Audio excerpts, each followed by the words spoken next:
name is Kathy, and today I will continue the music arranging portion of the music theory material. But before I do this, I wanted to let you know that because I have a great many videos now on many different topics, and so I've decided to make several different video playlists so that it's easier to find the videos of greatest interest. So please check out my playlist page. Before you begin this section, it's important that you go through all of the basics of theory playlist material. For this portion of the music theory material, we will be using Sylvia Woods' Music Theory and Arranging Techniques for Folk Harps book. This is a wonderful book that you'll thoroughly enjoy. Today we continue with chapter 24 of your book called Transposing. Transposing will not eliminate accidentals. It only affects the sharps or flats in the key signature. For example, if throughout the piece one note is sometimes sharp and other times natural, transposing the piece into another key will not solve your problem. You will still end up with accidentals and will need to use your sharpening levers for those notes. Transposing is a subject that often scares people, but don't worry. It is really very easy. You just have to be able to count up to 7 and know how many sharps and flats are in each key. The key chart is reprinted for you at the top of page 100 of your book to help you. We will now take some easy tunes and learn how to transpose them into the key of C. We will start with Row, Row, Row Your Boat that is illustrated on page 100. The first step is to figure out what key the piece is in to start with. If you look at the beginning of the piece, you will see 2 sharps in the key signature. The key signature just above this tells you that it must be the key of D major. The next step is to decide what key you want to transpose it into. For our purposes, we will just transpose it into the key of C. On blank staff paper, or either in this book or in your own staff book, write in the new key signature. Since the key of C major has no sharps or flats, leave it blank. The next step is to figure out the interval from D up to C. Starting with D as a number 1, count how many strings there are on your harp from D to C. D equals 1, E equals 2, F equals 3, G equals 4, A equals 5, B equals 6, and C equals 7. So from D to C, counting on the D, and the C is an interval of a 7th. Therefore, if we raise every note in the original piece up a 7th, and we have the correct key signature, we will automatically have transposed the piece into the key of C major. Now you try it. Write the notes on the staff. The first note is D, so by going up a 7th, the note on the new piece will be a C, an octave above C, middle C. Write in that note as a dotted quarter note, just like the original. The next 2 notes, of course, will be C's as well. Since the first 3 notes in the original are the same pitch, write them down with the same timing as the original. Another dotted quarter, a bar line, and a quarter note. The next note in the original version was an E. An interval of a 7th up from E is a D. So the next note you write will be a quarter note D, one above the first 3 C notes. Continue in this manner, going up a 7th for each note until you have completed transposing the piece. And this is Row, Row, Row Your Boat, as written in the book in the middle of page 100 in D major.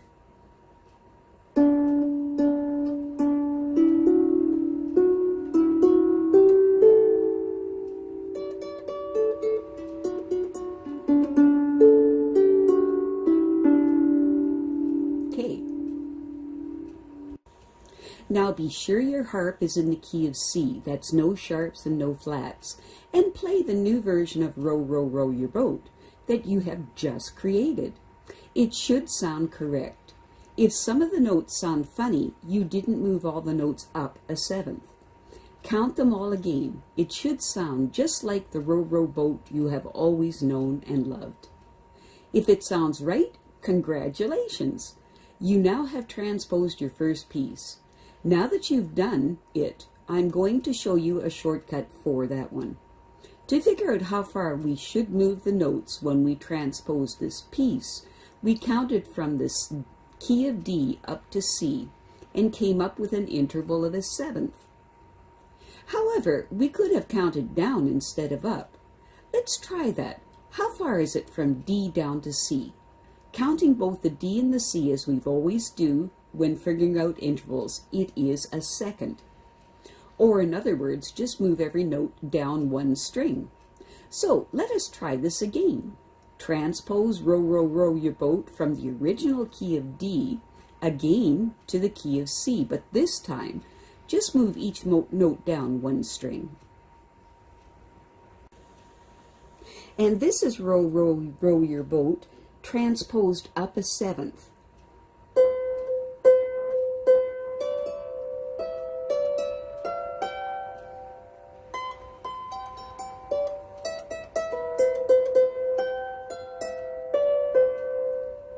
And it sounds right.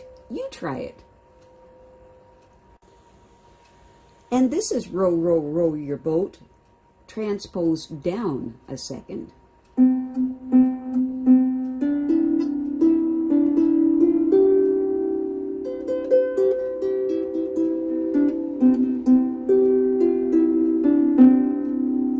Great, now you try it.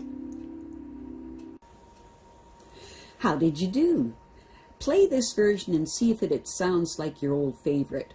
It should look just like the first one you wrote out, except an octave lower. Now, let us try another piece called London Bridge is Falling Down at the top of page 103 of your book. Number 1. What key is the piece currently in?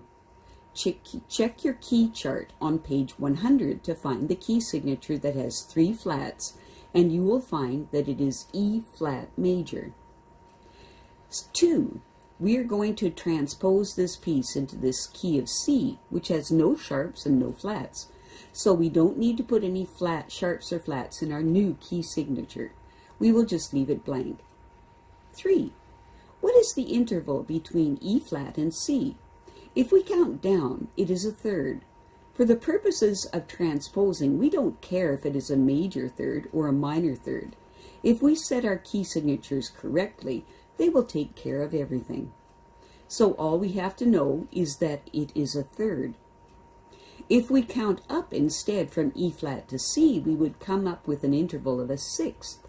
It would seem that it will be easier to count down a third rather than to count up a sixth, so that is what we'll do. Transposing London Bridge is falling down into the key of C major by moving each note down a third. The easy shorthand way of doing this is to move each note that is on the line down to the next line. An example of this is the first note, which is a B flat, is on the third line of the staff, and it will move down to a G, which is on the second line of the staff, and any note that is on a space will move down to the next space, and so forth. 5. After you've transposed the notes, you need to transpose the chord names as well. It is the same as transposing the notes. In this instance, we have been moving down a third, so all the E flat chords will now be C chords, down a third, and the B flat chords will also move down a third to become G chords. 6. When you have finished, play the piece you've written and see if it sounds okay.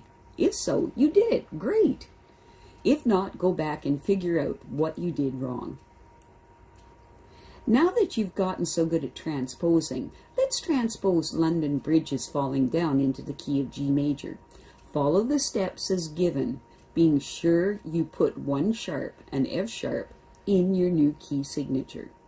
When you're finished, play it to see if you've done it correctly. At the top of page 104 of your book is the list of transposing steps. On page 104 of your book is another piece for you to practice transposing, called Brahms' Lullaby. In this example, you need to transpose it into the key of C major. and then try transposing it into the key of G major. Play your transpositions to check your work. Congratulations, you've made it through the book. Now you're ready to go out into the big wide world of music and tackle other pieces. You can buy guitar books, banjo books, piano books with chord indications, dulcimer books, fiddle books, etc., and make your own arrangements. The whole world of music is at your fingertips. Of course, many pieces will not be suitable for our folk harps because of the problems we have with accidentals. So you'll need to pick and choose your pieces carefully. But there is plenty of music out there that can be easily adapted to our beautiful instrument. Keep up this good work and get out there and have fun. I have a great many videos now on many different topics, so I've decided to make several different video playlists so that it's easier to find the videos of greatest interest. So please check out my playlist page. Well, that's it for now. To stay up to date with my latest videos, make sure to subscribe to this free YouTube channel by clicking the red subscribe button right below this video. Take care.